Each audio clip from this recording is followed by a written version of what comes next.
frères et des neveux, des fils qui sont à l'hôpital. Nous avons c'est des mutilés de ce gouvernement-là, de Benno Bokk Bakar. Hein? Dañ les pousse ba yow génne l'impunité. Foofu la problème bi nekk. May leen ma tuuti. dama gis benn message foog ma affiche ma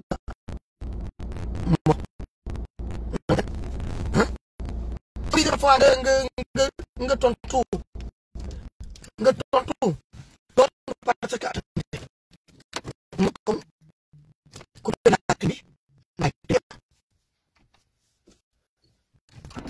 parce que fait chaud ma def ci clim wala moo ubbi sama kii ma defee clim bi dina def bruit kii direct bi gën a mais am naa encore benn 10 minutes balaa maa dugg ci c'est le patient mën naa wax ak yéen 10 minutes balaa maa dugg jot naa message bi léegi ah voilà ubbi naa sama fenêtre mën naa ubbi clim bi ak moteur bi ma wax ak yéen donc c'est ça ah affaire bi am sens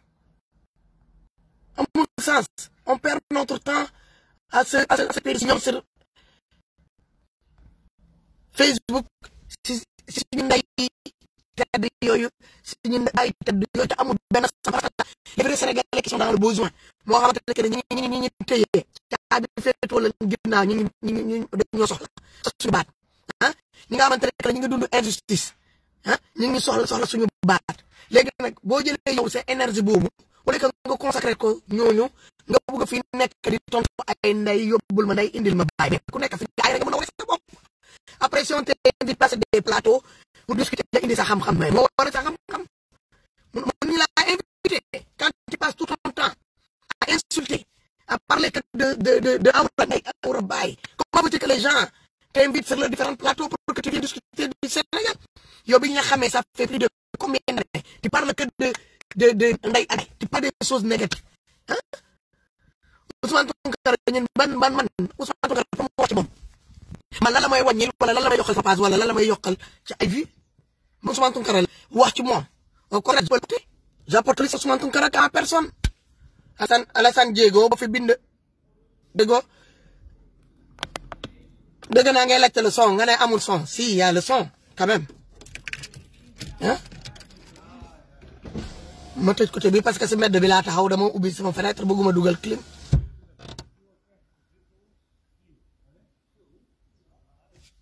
pourquoi ngeen ne amul son pourquoi vous me dites qu'il y a pas de son attendez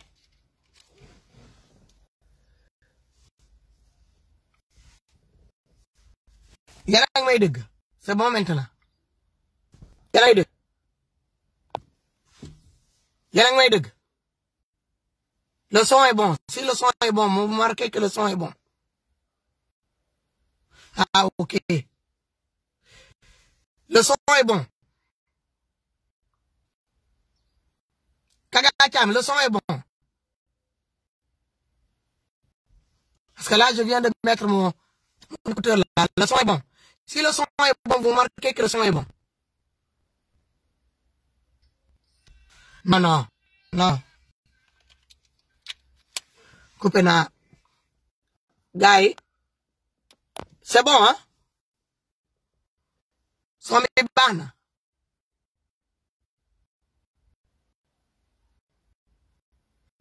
c'est normal que ça coupe ok donc loolu kii bi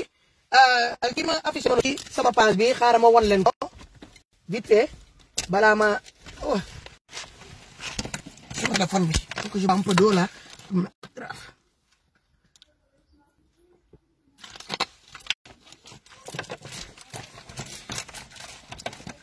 affiche bi la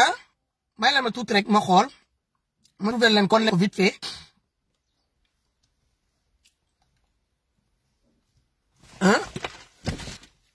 ma wan leen ko comme ça ngeen gis ko ngeen partager ko ci dans des différentes sur vos pages là si seen profil ngeen partager ko foofu pour apporter le soutien à notre frère Ousmane Tounkara ñaan naa leen ko ci jëmu Rasulullah ngeen def ko ça va vous rapporter que du bien li ngeen di defaral nii pas pour Ousmane Tounkara pour ñun la. Non, c'est des gens qui sabotent là. Maintenant, c'est un nouveau concept bi ñu créé. Dañuy dugg sa biir live di la perturber lo di la naan le son n'est pas bon. Léegi nag yow boo déggee loolu nga ne ok xaaral ma le son n'est pas bon bàyyi ma couper sama live bi. Son bi bu baaxut y a pas de souci. Pour qui le son est bon, ñooñu dinañ ko partager. Quand je fais même pour rentrer, attendez, je sais. ma jël sama beneen téléphone bi ma dem wëral leen affiche bi won leen ko vite fait parce que dama leen di bàyyi la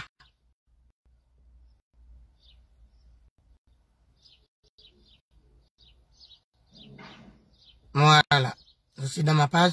laissez-moi 2 minutes le temps de trouver l'affiche def na ko sama biir page comme boole ma ko ak photo Ousmane xanaa moo tax ñu bëri bàyyi ñu ci xel donc c'est une affiche de soutien pour képp ku xamal Ousmane lu baax nga bind voilà nga bindal Ousmane li nga ko xamal seedeel ko rek lu rafet mu dem ci avocat am loolu la ñuy uti s'il vous plaît def leen ko te yàlla tax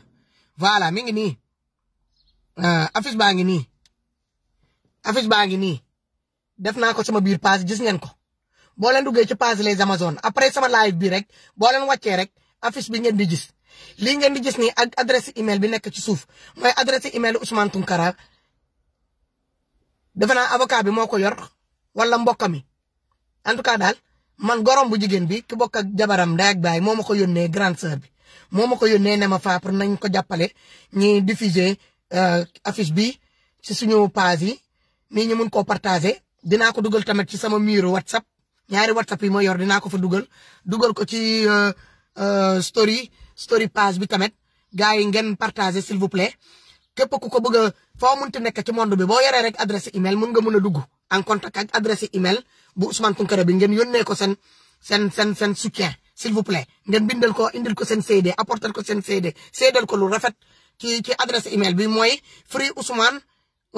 Ousmane Tounkara @gmail.com foofu ngeen di yónnee seen email bi ah. Merci d'envoyer les lettres de demander xam nga par mon avocat sur mon email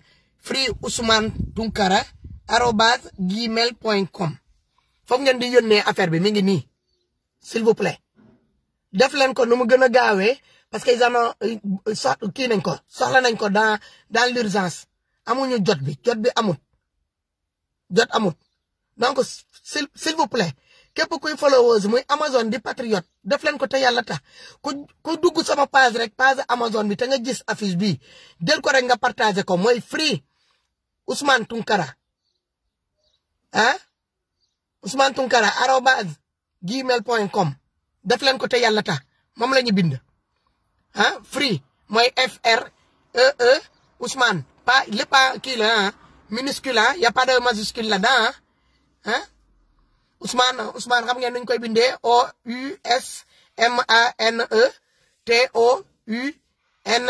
OUSMANETOUNKARA Gmail yéen arobase yéen ma ko gën a xam arobase gmail.com yónnee leen seen soutien boo leen duggee bu leerul ngeen dugg sama biir page c'est juste pour vous montrer pour ngeen bañ a kii boo leen duggee sama biir page mi ngi foofu ma affiché ko leerul nan lay leeree nekkuma ci kii bi nan ngeen bëggee mu leer yéen ko mën a leeral ngeen dugg ci biir page bi ngeen kii Boubacar arrêtez de jouer à l'andouille là parfois vous énervez les gens dugg leen ngeen indil ko seen CD ngeen bindal ko loo leen ko xamal c'est très simple quant à man ku mu ne nga ne ma Ousmane Tounkara bugguma man je m'en fous du moment que moom mi ngi ci loxo ay alkaati man buñ ko libéré su ko neexee suñ ko libéré mu ne ma faa bul waxati ci man je m'en fous mais tant que mi ngi ci biir prison man dinaa wax ci moom dinaa ko défendre dinaa live di ko tudd sama biir live ba keroog bu muy génn keroog bu ma woowaat ma waxuma faa bul wax ci man donc du nit ki toog fële di ma naan bul wax Ousmane Tounkara da nga ko utee buzz moom mooy ma bàyyi Ousmane Tounkara non Ousmane Tounkara a besoin de mes soutiens soxla na sama soutien soxla na soutien patriote yi soxla soutien Amazone yi ñi may seetaan soxla na soutien sénégalais yi képp ku ko mën a apporter rek sa soutien rek Ousmane Tounkara soxla na ko fu mu nekk nii man kenn du ma distraire kenn du ma génn delloo ginnaaw du ma wax lu may ñëw vexé wu pour ma bàyyi Ousmane Tounkara non Ousmane Tounkara nitu Cees saara ma bloqué la comme sa nopp yi baaxuñu boo sa nopp baaxee nga dellu soit comme yow amoo dëgg dooy dëgg mais il faut montrer l'exemple kii comment il s'appelle Sidi Lamine exemple ba mën na ma la ko won dama la ne allez-y sur ma page la page les Amazones patriotes sont debout ngeen dugg ci biir di ngeen gis après ce direct là en bas vous descendez seulement vous allez voir j'ai fait une affiche avec le tout niñ ma ko joxee noonu laa ko posté boole ma ko nag ak photo Ousmane Tounkara bi mais niñ ma ko joxee noonu laa ko affiché mi ngi sama biir page vous attendez quoi là leerul man dama leen ko won rek pour ngeen mën a tuuti extrait de liñ ma yónnee noonu ci concernant le soutien de notre frère Ousmane Tounkara léegi dugg leen Alassane Diego suñu frère boobu donc di la nuyu di la dalal ci la page des Amazones di dalal yéen ñëpp di wax leen lii laay bu gàtt la rek en même temps di leen baaluwaat encore ak ci xew-xew ba am dëmb gis naa encore tey même personne bi génn na muy déchaîné wu encore c'est ma pauvre maman ma maman elle a 87 ans c'est pas Miss Monde non c'est pas Miss Univers c'est pas Miss France ni Miss Hollande ni Miss Sénégal mère bu am 87 ans la kooku fu mu nekk nii day xaar rek convocation mu dem wuyu suñu borom ci jàmm yàlla na yéex nag di ko ñaanal rek man bànneexam rek laay topp voilà fi ma ko dëkkal noonu nag foofu mooy këram parce que foofu laa koy fayal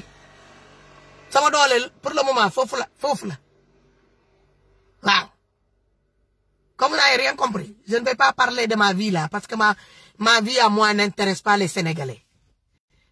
sama vie man intéressé wul Sénégalais voilà ce que je donne à ma famille ce que je fais pas pour ma famille intéressé wul Sénégalais ce qui intéresse les Sénégalais c'est que man li may partager ak ñoom mooy bu ñu nekkee ak métit ma ànd ak ñoom ci métit boobu bu ñu nekkee ci bànneex ma ànd ak ñoom ci bànneex boobu Yoro Balde yow gëj naa la dëgg de kaaw nam naa la trop sama frère boobu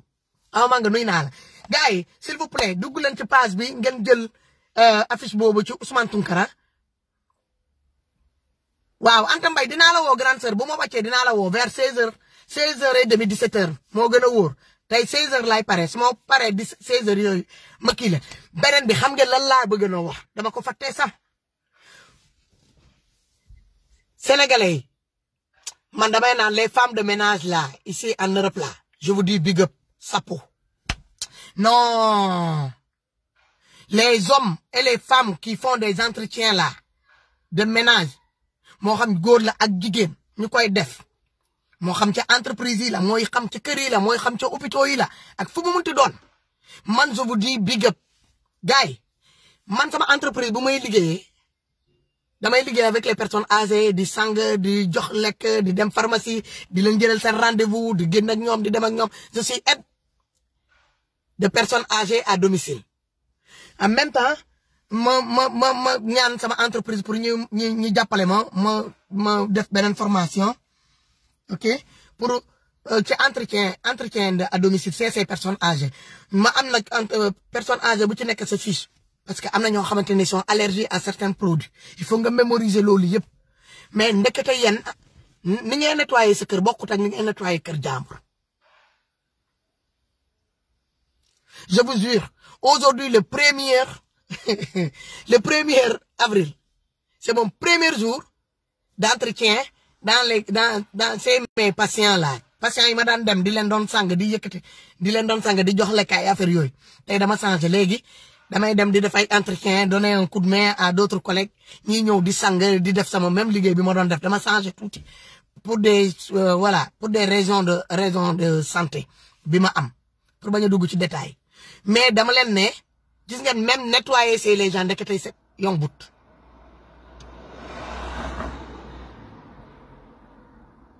non yombut man tey illa produit c'est pas les mêmes formation bi def naa ko y a plus de 2 mois mais il fallait que j'attends pour ñu am ku may remplacer pour ma mun a dem dans les entretiens là pour le moment entretien ngay def mais ça revient au même parce que parfois tu arrives tu donnes des coups de main pour soulever aider pour donner des toilettes des trucs comme ça ci même entreprise bi la mais gars yi c'est pas facile.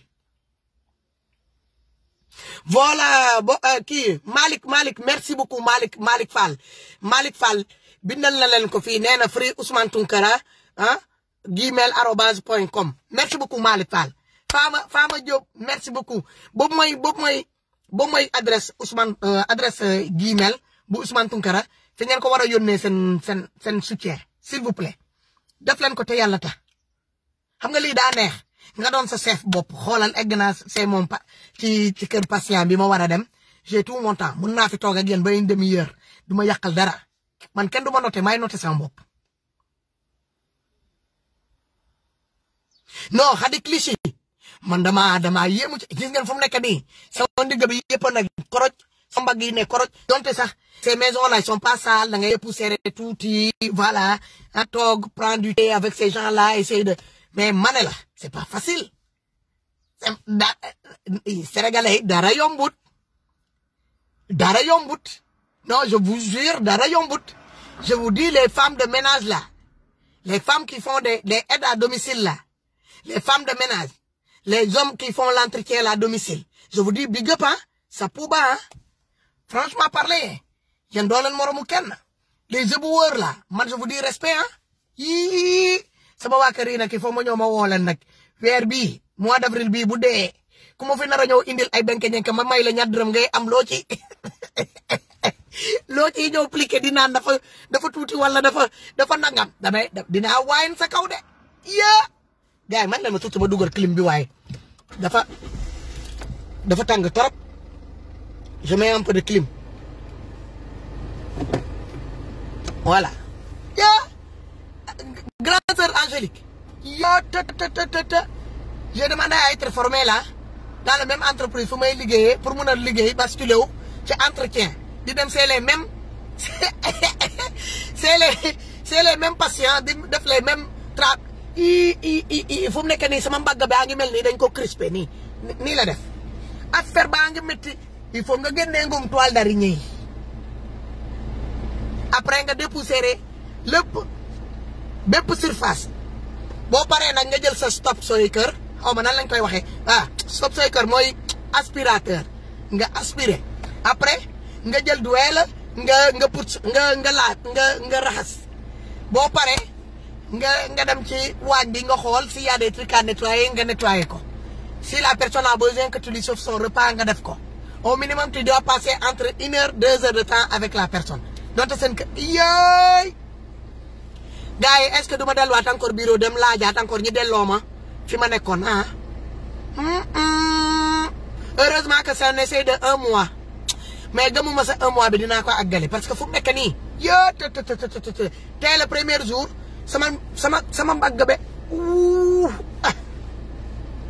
manga massage laa soxla massage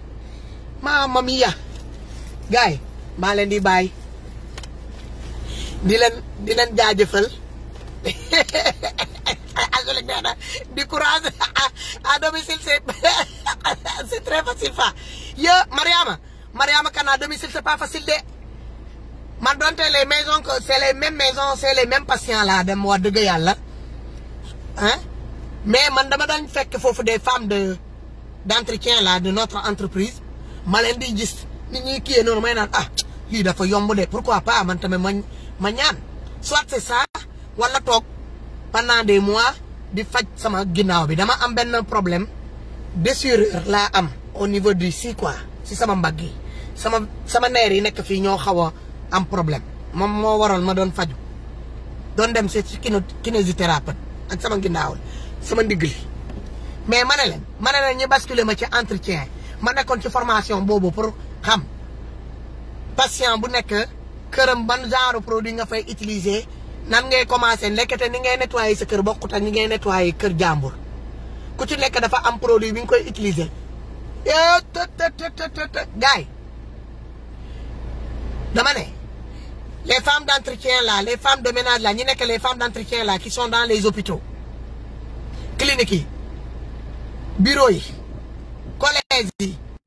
école yi primaire yi dama leen di naan yi gëpp léegi buur la ñii di bale tale bi laa ilaa ila laa man dama leen yàgg am respect ci yéen tey la gën a yokku dèjà man maa ngi nii une demi-journée seulement sama mbagg baa ngi mel ni ku ñu dóor ak ay cour Baye Fall man boo leen moytulee suba ma démissionné ma yónnee ma woote bureau non damay woote bureau ne leen que ne damay delluwaat ci li ma ne woon comme ça on essaie de 1 mois mon ancien contrat n'est pas encore résilié pour ma mun a basculer ci nouveau contrat bi boo moytulee damay delluwaat ci kuus yi te ba pare kuus yi sa collègue yi bu ñu ko dugalee ci kii bi ci poubelle bi man maay wàccee poubelle bi en plus man maay wàccee poubelle bi léegi vous vous rendez compte affaire bi sama lii la téye lii sama lii la téye kii boo pare laver vitre ndekete yéen mii di laver vitre nii la méttee mamma mia laver vitre ndekete nii la méttee yéen am ngeen joma ina nee na graisse de samo moo efficace ci lii gëmuma ne graisse de samo bi sax mun na maa fajal li may métti nii ma ne leen sama neer yi yëpp ne nii inna maam kaawaliku bi ma juddoo sama ndey ba tey pour la première fois ma yeewu ne uniquement tey damay yeewu dem nettoyer je suis à la moitié de ma journée j'ai fait combien de maisons 1 2 3 4 maisons depuis ci suba de 7 heures à l'heure là j'ai fait 4 maisons te pareeguma amaat naa encore yeneen 4 maisons il me faut 8 maisons par jour non tubaab xaalisam kenn du ko lekkee doonu waaw man ban waane moo ma dugal ci lii ban waane moo ma maa ngi ree sama bopp sax billaay kër bu may dem nii maa yore caabi bi j'ai la clé je peux ouvrir à n'importe quel moment ma dugg c'est une personne boo xamante ne handicapé paralysé bu tëdd xam naa kër gi comme sama loxo heure bu ma dugg rek baax na mais dama leen bëgg a wax ni que ni c'est pour remercier big up et encourager encore tous ces femmes de ménage toutes ces femmes qui travaillent qui font des aides à domicile moo xam di dem di yëkkati di raxas di nettoyer di fobeere di dépoussiérer di joxe ay lekk di génnee ay couches di sang franchement vous méritez votre salaire mbokk boo leen yëkkati seen salaire jox ko kooku di leen ko tuuti rek billaa wallaay tallaay daa xëyul ak yéen dem liggéey bi ngeen di def nii man dama leen yàggoon na naw mais tey laa leen xoolal dama leen simmil sappo man dama foogal li ma doon def noonu sëgg yooyu may def noonu mu téye sama ndigg ak sama mbagg booboo gën a métti ndekete yéen nettoie li ngeen di non franchement je vous dis sappo merci encore merci ci jom bi ngeen am ak courage lii la ngeen jéggal ma il fallait que je mette le climat parce que